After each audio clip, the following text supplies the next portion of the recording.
اذا فرغت، یہ لفظ فراغ یہ بات بتا رہا ہے کہ اے میرے محبوب اب صرف تیرا اور میرا مکالمہ ہے، کسی اور چیز کو اندر میں مت آنے دے۔ ہاں جب مسلح سے اٹھ جا اب رو انسانیت کے لیے، آہیں پر انسانیت کے لیے، پر جب تو اور میں ہوں تو اب بیچ میں کوئی اور نہیں ہونا چاہیے۔ دیکھتے نہیں ہو ٹیلی فون میں کوئی لائن اور مل جائے تو کتنی تکلیف ہوتی ہے، یار یہ کیا بیچ میں کون بول رہا ہے، یہ جب کہ مصیبت ہے، یار یہ کیا شور ہو رہا ہے، اچھا میں پھر بعد میں کروں گا، بھی لائن نہیں ٹھیک ہے۔ یہی حال جب بندہ اللہ اکبر کر کے پھر دائیں بائیں گھومنا شروع کر دیتا ہے تو وہ لائن گڑبڑ ہو جاتی ہے۔ میرا اللہ کہتا ہے میرا بندہ تو نے تو لائن ہی خراب کر دی، لائن تو ٹھیک کر۔ تمہیں اپنے رب کے سامنے کھڑے ہونے کا سلیقہ کوئی نہیں ہے۔ کس نماز پہ فخر کر رہے ہو کہ آج تک ایک سجدہ اپنے رب کو سیدھی لائن کا نام تم نہیں دے سکے ہو، نہ دکھا سکے ہو۔ فَإِذَا فَرَغْتَ فَانصَبْ، فارغ ہو جا تو اور میں۔ میرے بندے راتوں کو اٹھتے ہیں، میرے بندے جب خرچ کرتے ہیں تو ظلم و ستم کا خرچ نہیں کرتے، بخیل بھی نہیں ہے، اسراف بھی نہیں ہے، تنگی بھی نہیں ہے اور اندھا دھند خرچ بھی نہیں ہے، وہ بیچ کی راہ اعتدال کی راہ چلتے ہیں۔ میرے بندے وہ ہیں جو میری ذات میں شریک نہیں ٹھہراتے، جو قتل نہیں کرتے، جو زنا نہیں کرتے۔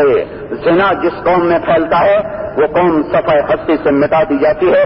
زنا، شراب، موسیقی، ظلم یہ وہ گناہ ہیں، ان کے ساتھ اگر انسانیت ملوث ہو جائے تو وہ یا توبہ کریں گے یا زمین سے مٹا دیے جائیں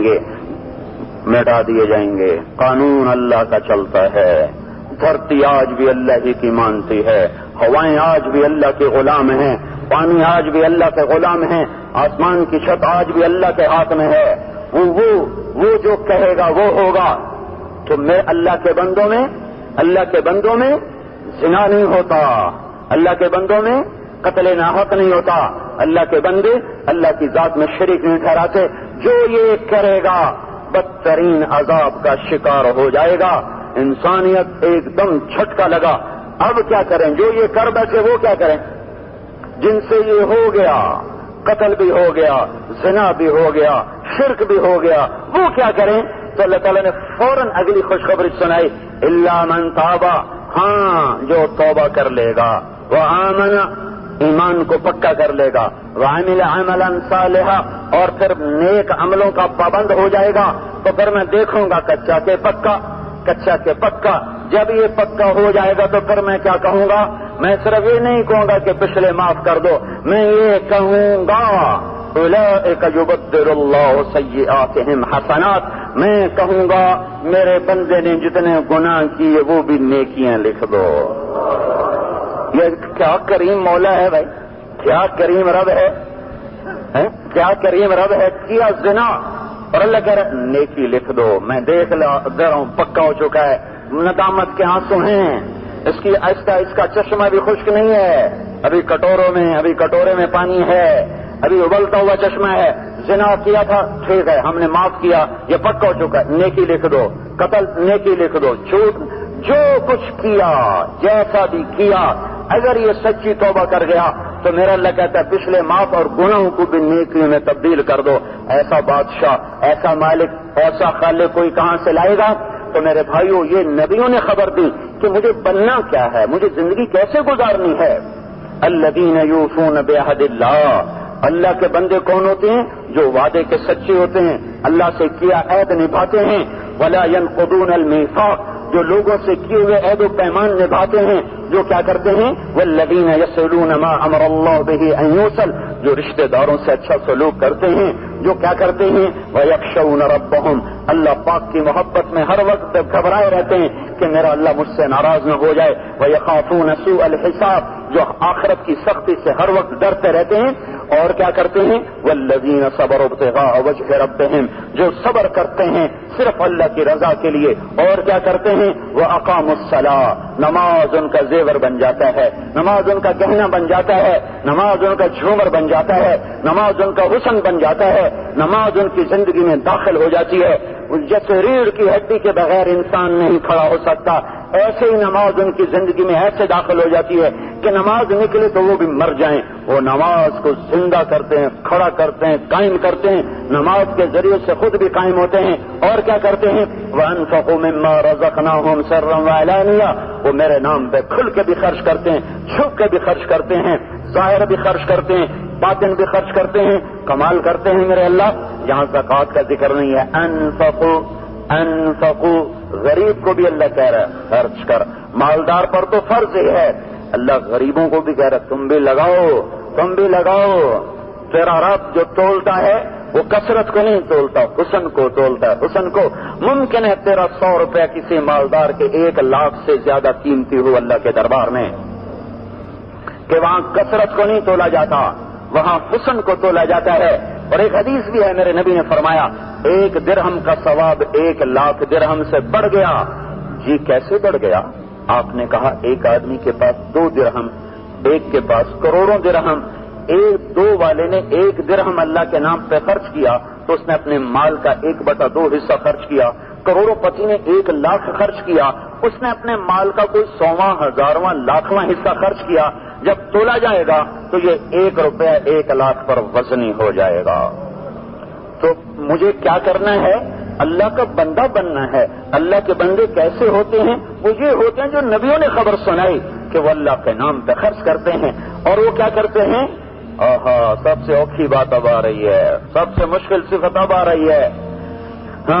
وَيَدْرَؤُونَ بِالْحَسَنَةِ السَّيِّئَةَ, جو برائی کا جواب برائی سے نہیں دیتے, جو برائی کا جواب اچھائی سے دیتے ہیں, جو گالی کا جواب دعا سے, جو بدتمیزی کا جواب تمیز سے, جو بد اخلاقی کا جواب اخلاق سے, جو برے کے ساتھ اچھا بن کے دکھاتے ہیں. یہ دین کا, اسلام کا, تبلیغ کا سب سے مشکل سبق ہے. اس لیے میں کہا کرتا ہوں تبلیغ کا 4تھا نمبر سب سے اوکھا نمبر ہے, سب سے مشکل. اور سب سے آخر میں جو چیز آتی ہے وہ حسن اخلاق ہیں. دین کی ابتدا عبادات سے ہے اور انتہا اس کی اخلاق پر ہے. بنی الاسلام علی 5, اسلام کی بنیاد 5 چیزیں: کلمہ, نماز, روزہ, حج, زکوٰۃ, عبادات. دین کی انتہا کیا ہے؟ بعثت لأتمم مکارم الاخلاق, میں اخلاق کی تکمیل کے لیے بھیجا گیا ہوں. تو تکمیل کیا ہے؟ اخلاق. ابتدا کیا ہے؟ عبادات. ابراہیم مسجد کی بنیاد کیا ہے؟ نیچے کنکریٹ اور نیچے بنیادی پتھر. انتہا کیا ہے؟ یہ چھت. چھت پہ آ کر ابراہیم مسجد مکمل.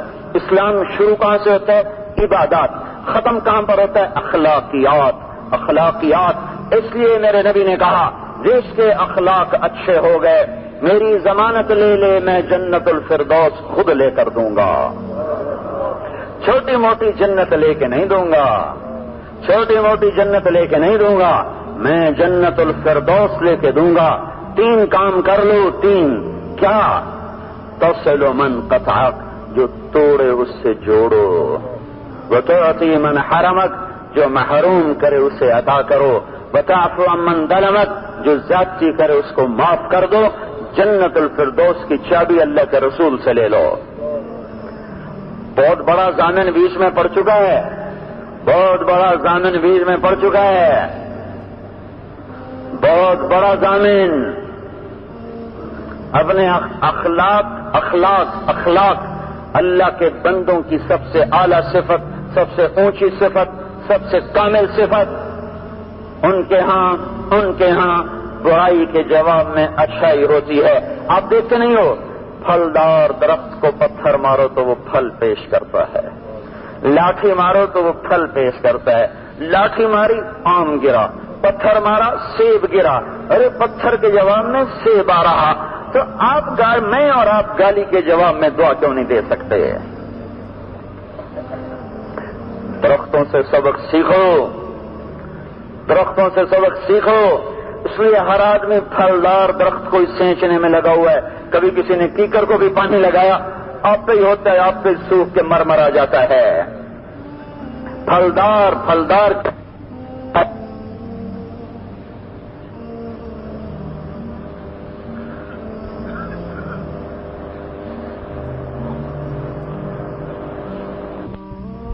کائنات کے سب سے محسن, سب سے عظیم محسن, سب سے عظیم محسن 1.25 لاکھ نبی, ان سے بڑا خیر خواہ کوئی نہیں ہے. اس لیے وہ کہتے ہیں ناصح امین, ناصح امین. مجھ سے بڑا خیر خواہ تمہارا کوئی نہیں ہے. میں ناصح ہوں, خیر خواہ. امانت کے ساتھ تمہیں تمہاری زندگی کا پتہ بتا رہا ہوں. ہمیں نبیوں نے بتایا کہ موت کے بعد جنت بھی ہے، دوزخ بھی ہے، جہنم بھڑکتی ہے، جنت مہکتی ہے، جنت کے حلے ہیں اور جہنم کے شعلے ہیں، جنت کا نغمہ ہے اور جہنم کی چنگھاڑ ہے، وہاں سانپ پھنکارتے ہیں، وہاں حوریں گاتی ہیں، وہاں پتھروں کی بارش ہے اور وہاں چشمے گنگناتے ہیں، وہاں پھلوں کی بوتات ہے، وہاں کانٹے دار جھاڑیاں ہیں، وہاں رب کی رحمت ہے، وہاں رب کا عذاب ہے، وہاں رب کی عنایات ہیں، وہاں رب کی پکڑ ہے، وہ اللہ کا قید خانہ ہے، وہ اللہ کا مہمان خانہ ہے۔ یہ بھی نبیوں نے بتایا، یہ بھی نبیوں نے بتایا۔ جھوٹ پر لعنت ہے، نبیوں نے بتایا۔ سچا کامیاب ہے، نبیوں نے بتایا۔ بندگی کا طریقہ سلیقہ قرینہ بتایا۔ موت کے بعد اٹھنے کو بتایا کہ ایک وقت آئے گا فَإِنَّمَا هِيَ زَجْرَةٌ وَاحِدَةٌ فَإِذَا هُمْ بِالسَّاهِرَةِ کہ تمہیں اللہ قبروں سے نکال دے گا۔ فَرِيقٌ فِي الْجَنَّةِ وَفَرِيقٌ فِي السَّعِيرِ ایک طبقہ جنت میں جائے گا، ایک جہنم میں جائے گا، اور کسی کے سیدھے ہاتھ میں کتاب آئے گی، کسی کے الٹے ہاتھ میں کتاب آئے گی۔ جہنم کے جانے والوں کے رنگ کالے پڑ جائیں گے۔ سیق الذین کفروا الی جہنم زمرا مجرم بن کے جہنم کو جا رہے، تقوی والے جنت کو جا رہے۔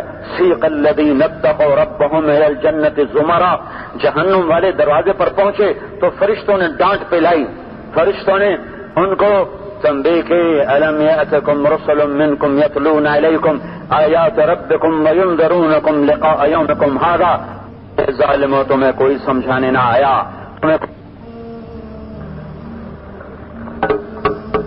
ہاں جنت والے جنت کو جا رہے، آگے فرشتے استقبال کر رہے، سلام علیکم طبتم فادخلوها خالدین، آئیے داخل ہو جائیے سلامتی کے ساتھ، آپ کا گھر آپ کے لیے تیار، آپ کی جنت آپ کے لیے تیار، آپ کی حوریں آپ کی منتظر، آپ کے گھر آپ کے منتظر، جنت کی ہر چیز آپ کے لیے استقبال میں ہے۔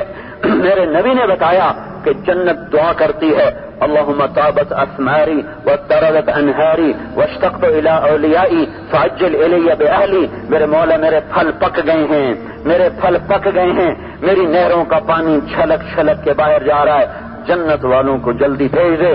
اور جہنم بھی دعا کرتی ہے اللہم اشتد حری وبعد قاری وعظم جمری فعجل الی باہلی، میرے مولا میری آگ تیز ہو گئی، میرے انگارے بڑے ہو گئے، میرے کھڈے بڑے گہرے ہو گئے، میرے اندر بھی انسانوں کو جلدی بھیج دے۔ یہ ہم پر نبیوں کا احسان ہوا، انہوں نے ہمیں بتلایا کہ جہنم سے بچو اور جنت کی تیاری کرو۔ قوا انفسکم واہلیکم نارا، اپنے آپ کو آگ سے بچاؤ، اپنے گھر والوں کو آگ سے بچاؤ، اور بھاگو کدھر؟ سارعوا الی مغفرۃ من ربکم وجنۃ عرضها السماوات والارض اعدت للمتقین، دوڑو اس جنت کی طرف جس کی چوڑائی صرف چوڑائی زمین آسمان کے برابر ہے، جو تقوی والوں کے لیے بنائی گئی ہے۔ جنت کو جہنم کو اللہ تعالیٰ نے عذاب سے بھر دیا اور جنت کو اللہ تعالیٰ نے نعمتوں سے بھر دیا، ایک اینٹ موتی کی، ایک یاقوت کی، ایک زمرد کی، ایک سونے کی، ایک چاندی کی، مشک کا گارا، زعفران کی گھاس، اور اللہ نے اپنا عرش ان کی چھت بنایا، نہروں کو چلایا، چشموں کو بہایا، وادیوں کو پھیلایا، پہاڑوں کو گاڑا، اور جنت کی عورت کو حسن بخشا، تخت بچھائے، تاج پہنائے، ریشم کے لباس پہنائے۔ جو مرد ریشم دنیا میں پہنے گا جنت کے ریشم سے محروم، جو مرد دنیا میں سونے کی انگوٹھیاں، سونے کی زنجیریں گلے میں لٹکائے گا جنت کے سونے سے محروم۔ اور میرے آپ کے نبی نے فرمایا جنت میں مردوں کو زیور عورتوں کی نسبت زیادہ خوبصورت لگے گا، لیکن جنہوں نے دنیا میں پہنا آگے محروم، جنہوں نے دنیا کی شراب پی وہ جنت کی شراب سے محروم۔ اللہ تسنیم پلائے گا، رحیق پلائے گا، سلسبیل پلائے گا، زنجبیل پلائے گا، کافوری شراب پلائے گا۔ یطوف علیہم ولدان مخلدون، چاروں طرف نوکر دوڑتے ہوئے طواف کر رہے ہوں گے، نوکر کھڑے نہیں ہوں گے کہ بلانا پڑے ادھر آؤ، بلکہ یوں گھوم رہے ہوں گے بأکواب واباریک وکاس من معین، کسی کے ہاتھ میں ساغر، کسی کے ہاتھ میں مینا، کسی کے ہاتھ میں جام، کسی کے ہاتھ میں سراہی، وفاکہۃ مما یتخیرون، کسی کے ہاتھ میں پھلوں کی تھالیاں، ولحم طیر مما یشتہون، کسی کے ہاتھ میں بھنے ہوئے گوشت کی تھالیاں، وہ گھوم رہے ہیں، پیش کر رہے ہیں، گھوم رہے ہیں، پیش کر رہے ہیں۔ اور وحور عین کامثال اللؤلؤ المکنون، اور ان کے دائیں بائیں جنت کی حسین و جمیل خواتین اور لڑکیاں۔ وہ اوپر کی جنت دیکھو، جنتان ذواتا افنان، جن میں قسم قسم کے درخت ہیں جن کی کوئی انتہا نہیں. اور نیچے کی جنت دیکھو، جنتان مدہامتان، جو بڑی سرسبز ہیں.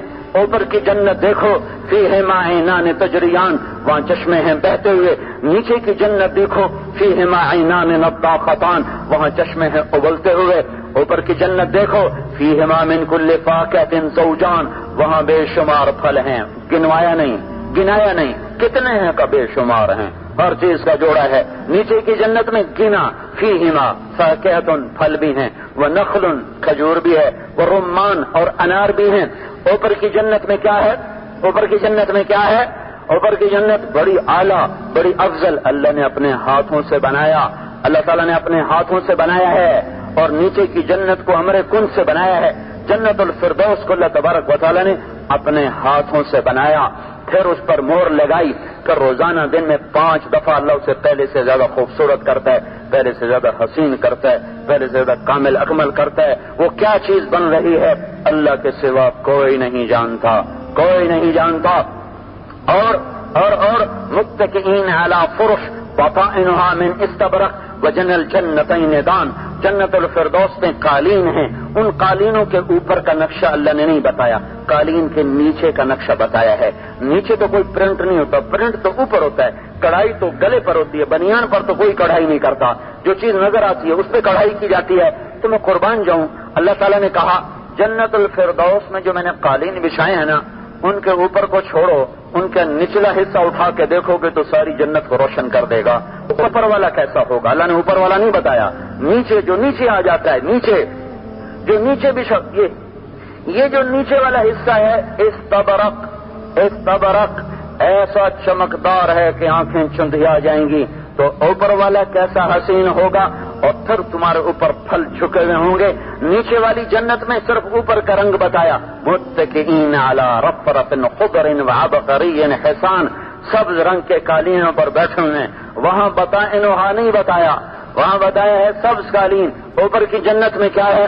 فیہن قاصرات الطرف، انہی قالینوں پر تمہارے پہلوؤں میں جنت کی حسین لڑکیاں نظریں جھکا کے بیٹھی ہوئی ہیں، جنہیں تمہارے سوا اور کوئی اچھا نہیں لگتا، کوئی پسند نہیں. وہ تمہارے لیے جنت کی بہت بڑی نعمت ہیں. انہیں دیکھو گے تمہاری آنکھیں ٹھنڈی ہوں گی. ہر نظر تمہاری نظر میں اس کے حسن و جمال کو 70 گنا زیادہ حسین کر دے گی. ایمان والی عورت اس سے بھی 70,000 گنا زیادہ خوبصورت ہوگی. نیچے والی جنت میں کیا ہے؟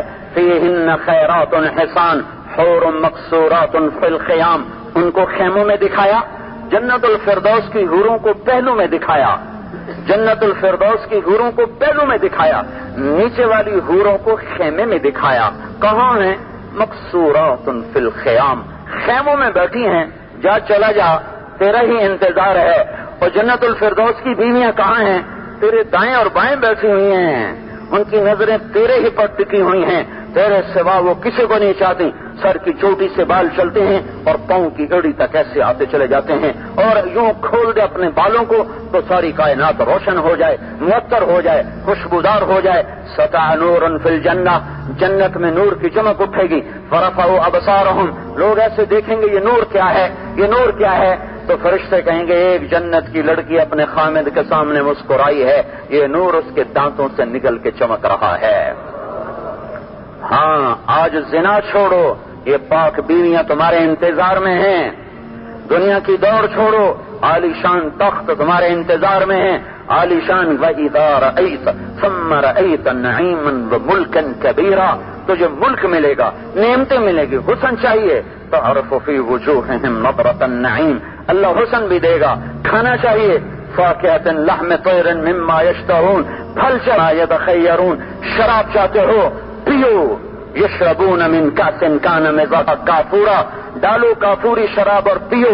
ساغر بھی بھرو، جام بھی بھرو، اور جام پہ جام چڑھا. تیرا رب آج خوش ہے تیرے اوپر. یہ وہ شراب نہیں جس میں بدبو ہو اور جو تجھے عقل سے بے عقل کر دے. ایک درجہ اس سے اوپر ہے، یسقون فیہا کأسا کان مزاجها زنجبیلا، جہاں فرشتے پلا رہے، خادم پلا رہے، بیویاں پلا رہی. ایک درجہ اس سے بھی اوپر ہے، وہاں سقاہم ربہم شرابا طہورا، وہاں اللہ خود بھر بھر کے پلا رہا ہوگا. ساقی اللہ ساقی اللہ ہو، کیا کہنے کیا کہنے کیا کہنے، جہاں اللہ ہی میر مجلس ہو، جہاں اللہ ہی ساقی محفل ہو، وہ کیا نصیبوں والے مرد عورتیں ہوں گے جن کو ان کا رب خود اپنے ہاتھوں سے پلا رہا ہوگا۔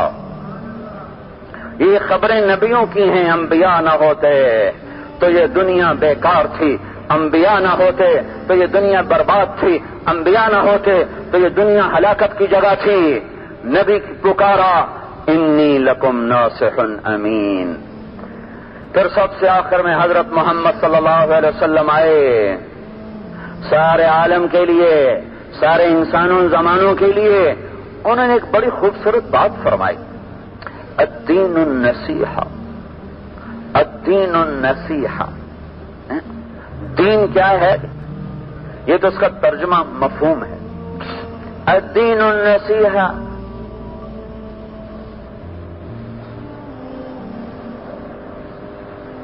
کیا لوگ یہاں سے اٹھ جاؤ شابر، دیکھو سارا مجمع تمہاری وجہ سے پریشان ہو رہا ہے۔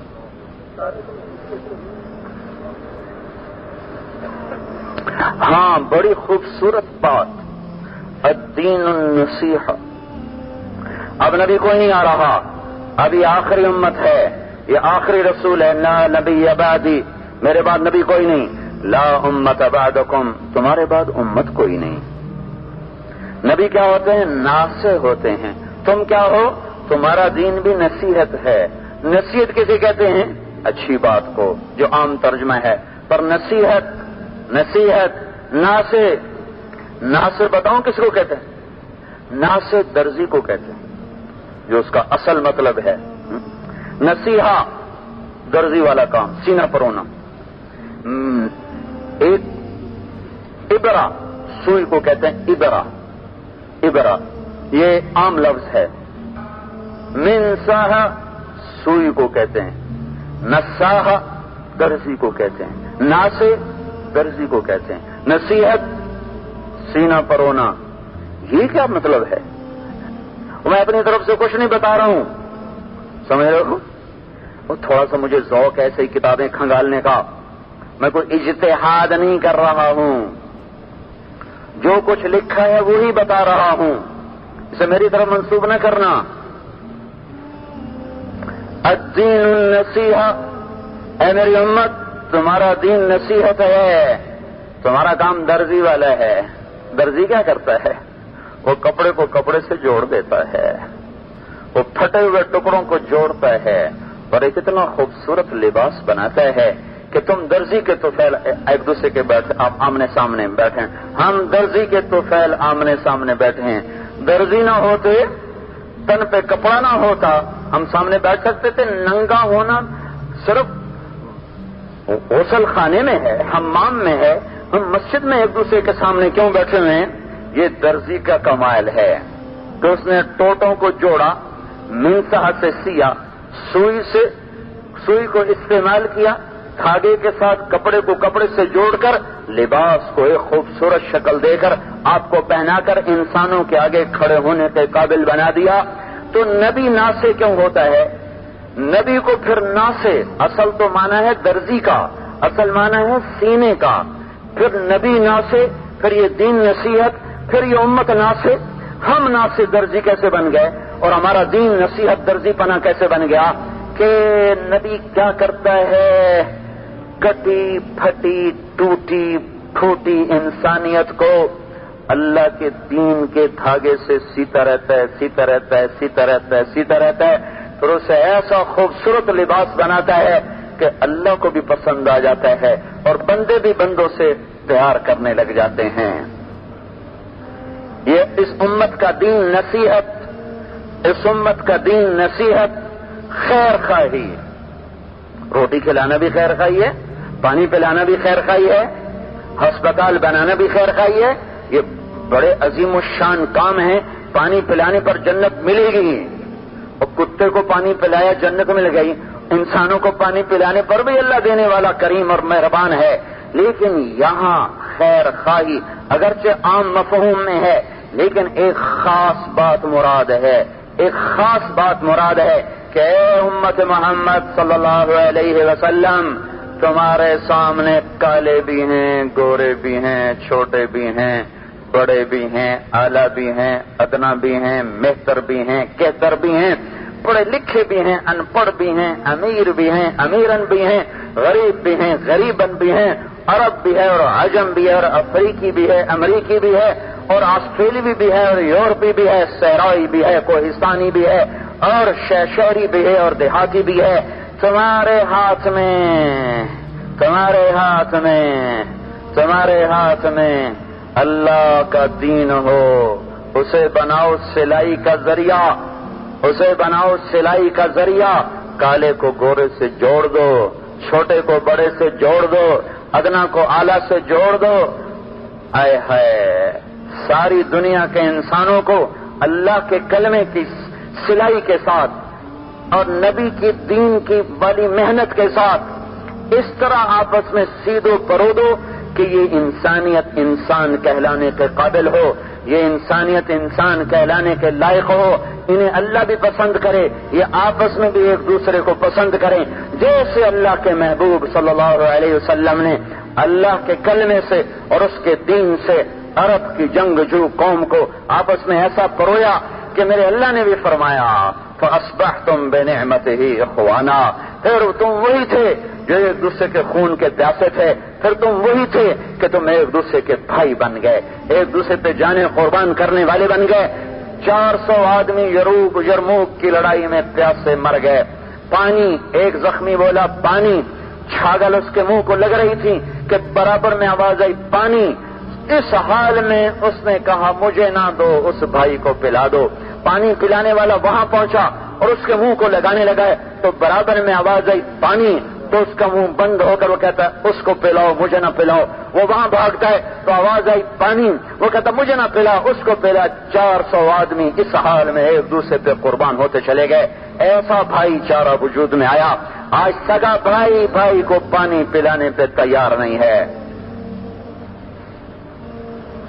بیمار کا حال پوچھنے کو تیار نہیں ہے۔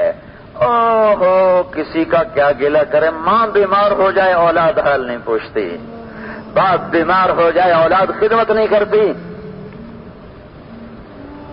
اور وہ کیا تھا کہ زندگیوں سے کھیلنے والے، موت کو مذاق سمجھنے والے اس طرح انسانیت کی معراج پر پہنچے کہ کائنات کا مالک ان کی زندگی میں ان سے راضی ہو گیا، کہنے لگا میں تم سے راضی، میں نے تمہارے لیے جنت کا فیصلہ کر دیا، کلم وعد اللہ الحسنی، جاؤ تمہیں جنت مبارک ہو۔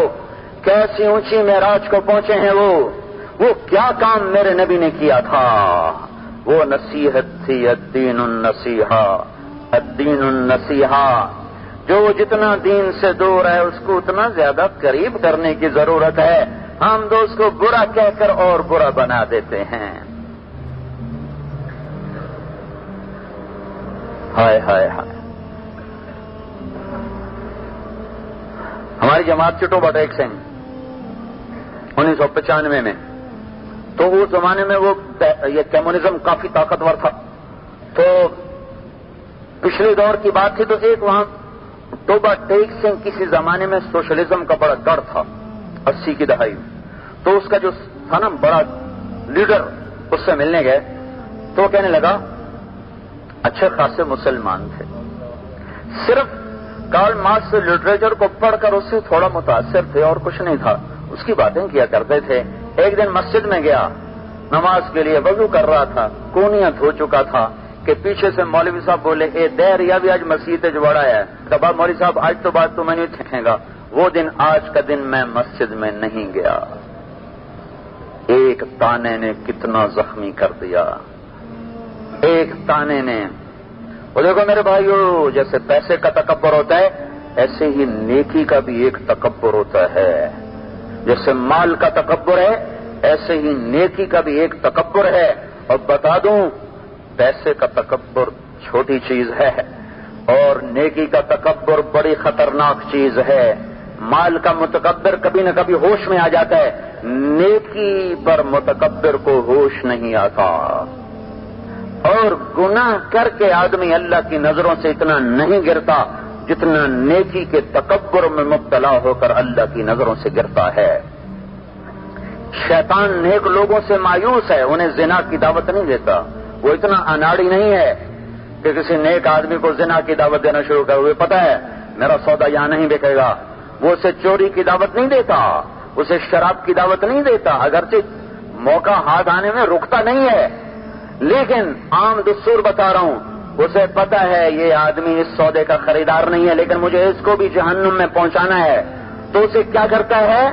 اس کی زبان کو اوروں کی تنقید پہ چلا دیتا ہے، اپنی اچھائی میں مبتلا کرتا ہے اور اوروں کی برائی میں اس کو پھنساتا ہے، یہ کرتا ہے، یہ کرتا ہے، یہ وہ کرتا ہے، اور لاشعوری طور پر وہ خود بخود اس سوچ میں مبتلا ہوتا ہے میں بڑا اچھا ہوں، میں بڑا نیک ہوں، میں بالکل ٹھیک ہوں، اس نے یہ کیا، اس نے وہ کیا، اس نے یہ کیا، اس نے وہ کیا، یہ سب کچھ لوٹ کے اس کے اندر ایک گند کو بھرتا ہے اور وہ اپنی نیکی کے تکبر میں مبتلا ہوتا چلا جاتا ہے، یہاں تک کہ اللہ کی نظروں سے اتنا گرتا ہے کہ اتنا زانی بھی نہیں گرتا جتنا یہ گر جاتا ہے۔ اللہ کے بندوں کو حقیر سمجھنا، اللہ کے بندوں کو گری نظر سے دیکھنا، یہ اللہ کی نظروں سے فوراً گرا دینے والی چیز ہے۔ کبھی کبھی کسی پہ تبصرے نہ کرنا، کبھی کسی خاص طور پر میرے نبی نے فرمایا نیک لوگوں کی کمیاں نہ اچھالنا، عقیل الکرام عثراتہم، عزت دار لوگ، نیک لوگوں کی کمیاں نہ اچھالنا، وہ فرشتے نہیں ہیں، انسان ہیں، ان سے بھی خطا ہوتی ہے، ان سے بھی قصور ہوتا ہے، اس کی وجہ سے انہیں ذلیل نہ سمجھنا، حقیر نہ سمجھنا، ان کی کمیوں کو چھپانا، اچھالنا نہیں، لیکن یہاں شیطان موقع پاتا ہے اور وہ کیا کرتا ہے؟ وہ نیک لوگوں کو غیبت کی مار دیتا ہے، وہ تنقید کی مار دیتا ہے۔ میں نے زندگی میں ایک آدمی دیکھا جو نہ کسی کی برائی سنتا تھا نہ کرتا تھا، نہ کرنے والے تو بہت دیکھے ہیں، نہ سننے والا ایک ہی دیکھا ہے، زندگی میں ایک ہی آدمی دیکھا ہے، اور پھر اس کے بعد تلاش ہے کوئی مل جائے۔ بہت سے لوگ ہیں غیبت سے بچتے ہیں، برائی نہیں کرتے، پر سننے میں احتیاط نہیں کرتے۔ میں نے صرف مولانا سعید احمد خان رحمۃ اللہ علیہ کو دیکھا، جو شخص نہ سنتا تھا نہ کرتا تھا، سنتے بھی نہیں تھے۔ میں ساتھ رہ کے 10 برس مختلف اوقات میں میرے ان کے ساتھ سفر ہوئے، کبھی کوئی بڑے زوردار لوگ آ جاتے تھے جن کو وہ انکار نہیں کر سکتے تھے کہ بھائی میں نہیں سننا چاہتا، وہ اونچا سنتے تھے، وہ آلہ لگاتے تھے، وہ اس کا آلہ ہاتھ میں ہوتا تھا اور ادھر کان میں ہوتا تھا، تو جب کوئی زوردار آدمی آ جاتا جس کی عزت کا بھی خیال ہے اور اس کو ٹوکنا بھی نامناسب ہے اور اس کو کہہ بھی نہیں سکتے تو کیا کہہ رہا ہے، تو پھر میری گناہگار آنکھوں نے دیکھا کہ آلے کا بٹن بند کر دیتے تھے۔ ہن کھپی رہا بولی جا میری پر ساری ہیر پڑ چھڈو۔ وہ تو اونچا سنتے تھے نا، سنائی نہیں دیتا۔ بس میں نے زندگی میں ایک آدمی دیکھا ہے جو نہ برائی سنتے تھے نہ کرتے تھے۔ سننے کے عادی ہو گئے تو تمہارے دل میل سے نہیں بچ سکتے، تمہارے دلوں میں میل آ جائے گا اور تم بڑے قیمتی ساتھیوں سے محروم ہو جاؤ گے، بڑے قیمتی ساتھیوں سے محروم ہو جاؤ گے۔ مت سنو۔ یہ جو حضرت اما عائشہ کا واقعہ پیش آیا، یہ اسی سبق کے لیے پیش آیا ہے۔ اتنی بڑی تکلیف سے ہمارے نبی کو گزرنا پڑا، 1 مہینہ جان ایسی آزمائش سے گزری کہ رگ رگ میں درد اتر گیا، ایسے ہمارے نبی پہ دکھ آیا۔ سب سے محبوب بیوی پہ تہمت لگی پڑی ہے۔ بنی مستلق کے غزوے میں اما عائشہ آ کر ڈولی میں بیٹھی اور بیٹھ کر اپنے گلے میں دیکھا تو ہار غائب، اور ڈولی رکھنے والوں نے ڈولی رکھ دی، پیچھے ہٹ گئے۔ انہوں نے اما عائشہ کو داخل ہوتے تو دیکھا، نکلتے نہیں دیکھا، جسم ہلکا، وہ انہوں نے دیکھا میرا ہار کوئی نہیں، تو فوراً نکلی اور گئی تھی ایک جگہ حاجت کے لیے، وہاں چلی گئیں۔ آئے صحابہ انہوں نے ڈولی کو اٹھا کر اونٹ پہ کس دیا، انہیں پتہ بھی نہیں چلا کہ اندر کوئی نہیں ہے، جسم ہی بڑا ہلکا پھلکا تھا، قافلہ چل دیا۔ وہ اپنا ہار لے کر واپس آئیں تو قافلہ موجود نہیں ہے، وہیں ایک درخت کے نیچے سو گئیں، آگے جائیں گے انہیں پتہ چل جائے گا میں کوئی نہیں، مجھے واپس لینے کے لیے کوئی آ جائے گا۔ صفوان بن معطل رضی اللہ تعالیٰ عنہ قافلے کے پیچھے چلا کرتے تھے تاکہ کوئی چیز رہ گئی ہو تو اس کو ساتھ لے کر آگے پہنچ جائیں۔ دیکھا تو اما عائشہ رضی اللہ تعالیٰ عنہ، تو انہوں نے زور سے تکبیر پڑھی، جانتے تھے پہچانتے تھے، پردے سے پہلے دیکھا ہوا تھا، اٹھ کے بیٹھ گئی، وہ ایک طرف ہو گئے، ان کو اونٹنی پہ بٹھایا اور پہنچا دیا وہاں۔ بس عبداللہ بن ابی کو یہ ہاتھ آ گیا اور اس نے جو اس کو افسانہ بنایا میں زبان پہ بھی نہیں لا سکتا، جو وہ بکواس اس نے شروع کی، اور چل چل چل چل اس کی لپیٹ میں بڑے مخلص صحابہ میں حسان بن ثابت بھی آ گئے، مصطح بن اسال بھی آ گئے، اور حمنہ بنت جہش بھی آ گئیں۔ ایک صحابی عورت، دو جان نثار صحابہ، حسان بن ثابت اور مصطح بن اسال، دونوں بدری صحابی ہیں، اور حمنہ بنت جہش زینب بنت جہش کی بہن امہات المومنین میں سے ہیں، زینب بنت جہش ان کی بہن۔ 1 مہینے تک وہی ختم، وہی نہیں آ رہی، فوراً اللہ کہتا ہے یہ بہتان ہے، ختم کرو اس بات کو۔ نہیں، امت کو سبق دینا ہے کہ بول میں احتیاط کرو، کسی پر تبصروں سے بچو۔ 1 مہینہ ہمارے نبی پہ وہ مشکل آئی ہے کہ آپ کی نیندیں اڑ گئیں، صحابہ کو بلا کے مشورے کر رہے ہیں، خادموں کو بلا کے مشورے کر رہے ہیں، حضرت اسامہ کو بلا کے پوچھا تو بتا اب میں کیا کروں، حضرت علی کو بلا کے پوچھا تو بتا اب میں کیا کروں۔ ان کا جی خادمہ سے پوچھ لیں، خادمہ کو بلا کے پوچھا کہ یہ کیا قصہ ہے، کہا جی آپ کی بیوی پاک دامن ہے، آپ فکر نہ کریں، کوئی غم نہ کریں۔ لیکن اتنی باتیں چلیں کہ آپ کا سینہ زخمی ہو گیا، اور 1 مہینے تک بات چل رہی۔ حضرت عائشہ کو پتہ کوئی نہیں ہے کہ کیا قصہ ہے، لیکن یہ دیکھا کہ اللہ کے نبی کا رویہ بدل گیا، محبت ٹھنڈی پڑ گئی۔ کہنے لگی مجھے بڑا خیال آئے کہ آپ کا رویہ کیوں سرد ہو گیا ہے، کہ ایک دن میں رات کو نکلی تو میں نے کہا یا رسول اللہ میں اپنے ابا کے گھر جانا چاہتی ہوں، آپ نے کہا چلی جاؤ، کہ مجھے اور غم ہوا کہ پہلے تو کہا کرتے تھے ابھی نہ جاؤ، کل چلی جانا، پرسوں چلی جانا، میں نے کہا جانا چاہتی ہوں، کہنے لگے چلی جاؤ، تو مجھے اور صدمہ ہوا، میں اپنے امی ابا کے گھر چلی گئی، پھر میں رات کو گئی قضائے حاجت کے لیے، میرے ساتھ مصطح کی والدہ تھیں، ہم واپس آ رہی تھیں تو ان کا پاؤں چادر میں اڑا، وہ گری تو کہنے لگی برباد ہو جائے مصطح، تو میں نے کہا مصطح تو اپنے بیٹے کو ہی برا بھلا کہہ رہی، اور تجھے پتہ نہیں وہ بدری صحابی ہے، تاری بیٹی تجھے پتہ بھی ہے وہ کیا کچھ کہہ رہے ہیں، کیا کہہ رہے ہیں، کہ وہ یہ کہہ رہے ہیں عبداللہ بن ابی کے ساتھ تیرے لیے کیا کیا کہانیاں سنا رہے ہیں۔ حضرت عائشہ فرماتی ہیں میرے جو چیخ نکلی اور میں گھر آ کے گری، اور پھر میری نیند بھی گئی، کھانا بھی گیا، سونا بھی گیا، روتے دن گزر گیا، رات گزر گئی، دن گزر گیا، رات گزر گئی، تیسرا دن آ گیا، روتے دن گزر گیا، رات گزر گئی۔ یہ اتنا بڑا دردناک افسانہ کیوں بنا ہے؟ میری آپ کی زبان کو قابو میں لانے کے لیے، میری آپ کی زبان کو تبصروں سے بچانے کے لیے۔ یہ ہمارے نیک لوگوں کا ناسور بتا رہا ہوں، یہ نیک لوگوں میں گھاؤ بن چکا ہے، ناسور بن چکا ہے، ناسور۔ بچو اپنی نیکیوں کو بچاؤ، پہلے ہی دامن تنگ ہے، جو کیا وہ بھی پرائے لے گئے تو ہمارے ہاتھ میں کیا آئے گا؟ آئے ہے آپ ممبر پر آئے، کہا اے لوگوں، بعض لوگوں نے مجھے میرے گھر والوں کے بارے میں دکھ دے دیا ہے، میں قربان جاؤں نبی کے ظرف پر۔ اس موقع پر بھی آپ نے یہ نہیں کہا کہ عبداللہ بن ابی نے میرے گھر والوں کو بدنام کر دیا ہے، حالانکہ سب کو پتا تھا یہی بدماش ہے۔ پھر بھی آپ نے ممبر سے کہا کچھ لوگوں نے مجھے میرے گھر والوں کے بارے میں دکھی کر دیا ہے، کوئی ہے ان کو سمجھانے والا؟ تو سعد بن معاذ کھڑے ہوئے، یا رسول اللہ اگر اوس میں سے ہے حکم دیں، ہم ابھی اس کی گردن اڑائیں گے، اور اگر خزرج میں سے ہے تو اب حکم دیں، ہم چڑھائی کریں گے۔ تو اوپر سے سعد بن عبادہ کھڑے ہو گئے، وہ خزرج کے یہ اوس کے، کہا تو جھوٹ بول رہا ہے، تجھے پتا ہے وہ خزرج میں سے ہے، تب تو گردنیں اڑانے کی دھمکیاں دے رہا ہے، اگر یہ اوس میں سے ہوتا تو یہ نہ کہتا۔ آگے انہوں نے کہا تو جھوٹ بول رہا ہے، تو منافق کو پناہ دے رہا ہے. دونوں قبیلے اوس اور خزرج مسجد نبوی میں اللہ کے نبی کے سامنے کھڑے ہو گئے لڑنے کے لیے. اتنا خوفناک منظر سامنے آیا. اور یہ آخری زمانے کی بات بتا رہا ہوں, آخری زمانے کی بات ہے. آخر آپ منبر پر کھڑے ہو کر آپ نے زور سے ان کو بٹھایا اور ان کو بڑی مشکل سے ٹھنڈا کیا. اس حد تک نوبت آ گئی. اور پیچھے بات کیا تھی؟ بن تحقیق کے ایک افسانہ.